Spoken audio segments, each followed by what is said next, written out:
मंजूर, ना मंजूर।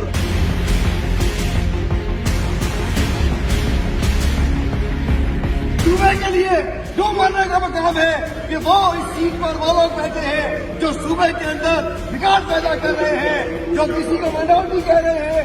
बड़े अफसोस की बात है, इनका वक्त कम है, लेकिन स्पीकर साहब आप भी ज्यादती कर रहे हैं। बड़े अफसोस की बात है, करप्ट लोग बैठे हैं और वो लूटमार करने वाले हैं। नए सरकार का टोला इधर बैठा है और आगे बात नहीं करने देता है। मैं समझता हूँ आज सिविलियन डिक्टेटरशिप है, सिंध में सिविलियन मार्शल है और आप जिम्मेदार हैं।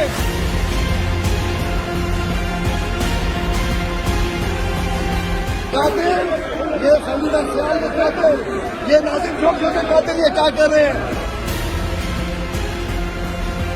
काला कानून, सालमाना कानून, सरदाराना कानून आज चोर दरवाजे से पास किया है। मिनिस्टर साहब ने कहा कि हम बात करने का मौका देंगे, स्पीकर साहब ने कहा हम बात करने का मौका देंगे। ये लुटेरे सिंध पर काबिज है, ये झूठ बोलते हैं, असेंबली में भी झूठ बोलते हैं, हमारी आवाज दबाना चाहते हैं, लेकिन इनको माफ नहीं करेंगे। ये चोर दरवाजे से चोर बिल पेश करना चाह रहे हैं।